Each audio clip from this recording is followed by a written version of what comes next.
മക്കൾസ്, ബാബു സാറാണ്. എല്ലാവർക്കും പുതിയൊരു വീഡിയോയിലേക്ക് സ്വാഗതം. മക്കളെ, നാളെ നമ്മുടെ ഫൈനൽ എക്സാമിനേഷന് ഏറ്റവും പ്രധാനമായിട്ടുള്ള ഒരു ചോദ്യമാണ് വിജ്ഞാപൻ തയ്യാർ കീജിയെ. നമ്മൾ ഈ കഴിഞ്ഞ മോഡൽ എക്സാമിന് തന്നെ ചോദ്യം നമ്പർ 25 ചോദിച്ച ചോദ്യം നമുക്ക് നോക്കാം. ബാസാർ में एक नया इलेक्ट्रिक स्कूटर आया है. മാർക്കറ്റിൽ ഒരു പുതിയ ഇലക്ട്രിക് സ്കൂട്ടർ വന്നിട്ടുണ്ട്. उसके लिए एक आकर्षक विज्ञापन तैयार कीजिए. അതിനുവേണ്ടി നിങ്ങളോട് അഡ്വർടൈസ്മെന്റ് തയ്യാറാക്കാൻ. അങ്ങനെ ചോദിച്ചു കഴിഞ്ഞാൽ കുറച്ച് പോയിന്റുകൾ അവർ തന്നിട്ടുണ്ട്. താജ രഫ്താർ, അതിവേഗതയിലോടുന്നത്. ബഡ്തി ബാറ്ററി ക്ഷമത, നല്ല ക്ഷമതയുള്ള ബാറ്ററിയാണ്. കം റക്കർ ഖാവ് എന്ന് പറഞ്ഞാൽ മെയിൻ്റനൻസ് ഒന്നും വരാത്തത്. പിന്നെയോ ഹെൽമറ്റ് മുഫ്ത്, ഇത് വാങ്ങുമ്പോൾ നിങ്ങൾക്ക് ഹെൽമറ്റ് ഫ്രീ ആയി കിട്ടുന്നു. ഇത്രയും കാര്യങ്ങൾ ആഡ് ചെയ്തുകൊണ്ടുള്ള ഒരു അഡ്വർടൈസ്മെന്റ് ആണ് നമ്മൾ ഉണ്ടാക്കാൻ പറയുന്നത്. ഇങ്ങനെ ചെയ്യുമ്പോൾ നമുക്ക് കിട്ടാൻ പോകുന്നത് 8 മാർക്കാണ്. അതിന് ഉത്തരം നമ്മൾ എങ്ങനെയാണ് എഴുതേണ്ടത്? ഇങ്ങനെയാണ്. നോക്കൂ മക്കളെ, അബ് ബാസാർ മേ ആ ഗയാ ഹെ, ഇപ്പോൾ മാർക്കറ്റിൽ ഇറങ്ങിയിരിക്കുന്നു നയ ഇലക്ട്രിക് സ്കൂട്ടർ, ഒരു പുതിയ ഇലക്ട്രിക് സ്കൂട്ടർ. എന്നിട്ട് നമ്മൾ എഴുതിയ ഫ്രീ എന്നോ കിട്ടുന്നതിൻ്റെ ചിഹ്നം കൊടുത്തിട്ട് ഹെൽമറ്റ് മുഫ്ത്, ഹെൽമറ്റ് ഫ്രീ എന്ന് എഴുതി. എന്നിട്ട് നമ്മൾ ഒരു ഇലക്ട്രോണിക് വാഹനത്തിൻ്റെ ചിത്രം ഇവിടെ കൊടുക്കണം. അവിടെ നിങ്ങൾ ചിത്രം വരയ്ക്കാത്തവരാണെങ്കിൽ നമ്മൾ എന്ത് ചെയ്യണം? ഇലക്ട്രിക് സ്കൂട്ടർക്ക് ആ പിക്ചർ എന്നെങ്കിലും എഴുതി വെക്കണം. ഓക്കെ, എന്തൊരു വസ്തുവിനെ നമ്മൾ പരിചയപ്പെടുത്തുമ്പോൾ അതിൻ്റെ ഫോട്ടോ ഉണ്ടാവണം നിർബന്ധമാണ് വിജ്ഞാപനത്തിൻ്റെ അകത്ത്. പിന്നെ നമ്മൾ കം രക്കർഖാവ് നമ്മുടെ എഴുതി, തേജ് രഫ്താർ എന്ന് എഴുതി, ബഡ്തി ബാറ്ററി ക്ഷമത എന്നാക്കി. ഓക്കെ, എന്നിട്ട് അതിനുശേഷം നമ്മളൊരു അഡ്രസ്സ് കൊടുക്കുന്നു. അധികൃത വിക്രേത, അംഗീകൃത ഡീലർ എന്ന് പറഞ്ഞിട്ട് ജനതാ സ്റ്റോഴ്സ് 259 കരോൾ ബാഗ്, നൈ ദില്ലി, ഫോൺ, ഇമെയിൽ. ഇങ്ങനെ എഴുതി വെക്കുക. ഇങ്ങനെ എഴുതി വെക്കുമ്പോൾ നമുക്ക് കിട്ടാൻ പോകുന്നത് 8 മാർക്കാണ് മക്കളെ. ഈസി ആയിട്ട് നമുക്ക് ഇങ്ങനെ ഒരു പോസ്റ്റർ ഉണ്ടാക്കിയിട്ട് ഒരു വിജ്ഞാപന അഡ്വർടൈസ്മെന്റ് ഉണ്ടാക്കിയിട്ട് നമുക്ക് 8 മാർക്ക് സ്വന്തമാക്കാവുന്നതാണ്. ഓക്കെ, അടുത്തത് നമുക്ക് ഇതുപോലെ മറ്റൊരു ചോദ്യം നമുക്ക് നോക്കാം.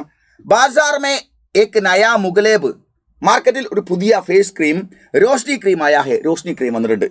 ഇസ്കി ബിക്രി ബട്ടാനെ കെലി, ഇതിൻ്റെ ബിസിനസ് വർദ്ധിപ്പിക്കാൻ വേണ്ടിയിട്ട് ഏക് ആകർഷക വിജ്ഞാപൻ തയ്യാർ കരി, ഇതിൻ്റെ ആകർഷകമായ ഒരു അഡ്വർടൈസ്മെന്റ് തയ്യാറാക്കാൻ 8 മാർക്കാണ്. നോക്കൂ, ത്വചാക്കോ മുലായം ബനാനെ വാല, മുമ്പൊരിക്കൽ ചോദിച്ചതാണ്. നമ്മുടെ സ്കിന്നിനെ സോഫ്റ്റ് ആക്കി മാറ്റുന്നത്. ദിൻഭർ ജോഷ് പൈദാ കർമല, ദിവസം മുഴുവൻ ആവേശം നൽകുന്നത്. ഫിൽമി സിതാരോം കാ പ്യാര, സിനിമാ സ്റ്റാറുകൾക്ക് പ്രിയപ്പെട്ടത് എന്നാണ്. ഇത് നമുക്ക് എങ്ങനെ ഇതാ ആൻസർ നോക്കൂ.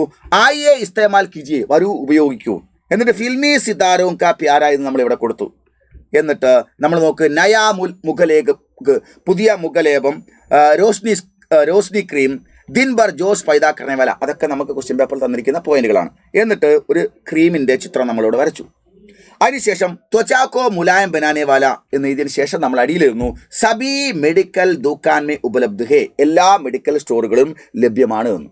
ഇങ്ങനെ എഴുതി വെക്കുമ്പോൾ നമുക്ക് കിട്ടുന്നത് 8 മാർക്കാണ് മക്കളെ. മറ്റൊരു ചോദ്യം നമ്മൾ നോക്ക്. ബാസാർ മേ റിംഗ് ടോൺ കമ്പനിക്ക് ഓർസെ, മാർക്കറ്റിൽ റിംഗ് ടോൺ കമ്പനിയുടെ ഭാഗത്തുനിന്ന് നയാ മൊബൈൽ ഫോൺ ആയ ഹൈ, ഒരു പുതിയ മൊബൈൽ ഫോൺ മാർക്കറ്റിൽ വന്നിരിക്കുന്നു. ഇസ്കി ബിക്രി ബട്ടാനെ കെ ലിയെ, ഉസ്കി ബിക്രി ബട്ടാനെ കെ ലിയെ, അതിൻ്റെ ബിസിനസ് വർദ്ധിപ്പിക്കാൻ വേണ്ടി ഏക വിജ്ഞാപൻ തയ്യാർ കീജിയെ, ഒരു അഡ്വർടൈസ്മെന്റ് തയ്യാറാക്കാൻ 8 മാർക്കാണ് ചോദ്യം. അങ്ങനെ വരികയാണെങ്കിൽ നമ്മൾ ഇത് എങ്ങനെയാണ് നോക്കൂ മക്കളെ. അബ് ആ ഗയേ ഹെ, ഇപ്പോൾ വന്നിരിക്കുന്നു നയാ മൊബൈൽ ഫോൺ, പുതിയ mobile phone, ring tone company Ki or സെ, റിംഗ് ടോൺ കമ്പനിയുടെ ഭാഗത്തു നിന്നും. എന്നിട്ട് ജൽദി ഖരീദിൽ ജി, വേഗത്തിൽ തന്നെ വാങ്ങൂ. എന്നിട്ട് നമ്മൾ മൊബൈലിൻ്റെ ചിത്രം നമ്മൾ ഇവിടെ കൊടുത്തു. ഓക്കെ, എന്നിട്ട് റുപ്പയ, നമുക്ക് ഇഷ്ടമുള്ളൊരു സംഖ്യ എഴുതാം അല്ലേ. നമ്മൾ എഴുതിയോ 14,500, 14,500 രൂപ നമ്മൾ ഇട്ടിരിക്കുന്നത്. 5 GB memory Muft, 5 GB memory free ഉണ്ട്. പിന്നെ 1.5 साल की വാറണ്ടി, 1.5 साल की വാറണ്ടി എന്ന് പറഞ്ഞാൽ 1.5 വർഷത്തെ വാറണ്ടി ഉണ്ട്. अब क्रिसमस न्यू ईयर के अवसर पर, ഇപ്പോൾ ക്രിസ്മസ് ന്യൂ ഇയറിൻ്റെ അവസരത്തിൽ 2000 रुपये का ഗിഫ്റ്റ് വൗച്ചർ, 2000 രൂപയുടെ ഗിഫ്റ്റ് വൗച്ചർ നിങ്ങൾക്ക് അവൈലബിൾ ആണ്. ഈ അവസരക്ക ഫായദ ഉഠായി, ഈ അവസരം ഉപയോഗപ്പെടുത്തുക. സമ്പർക്കക്കാരെ ഫോൺ, ഇമെയിൽ. ഇങ്ങനെ എഴുതി വെക്കുമ്പോൾ നമുക്ക് കിട്ടുന്നത് 8 മാർക്കാണ്. അങ്ങനെ ഏത് അഡ്വർടൈസ്മെന്റ് എഴുതാൻ പറഞ്ഞാലും നമുക്ക് ഈ ഒരു മാതൃക സ്വീകരിച്ചുകൊണ്ട് നിങ്ങൾക്ക് എഴുതാൻ കഴിയണം. 8 മാർക്ക് നഷ്ടപ്പെടാതെ സൂക്ഷിക്കണം. Okay, by.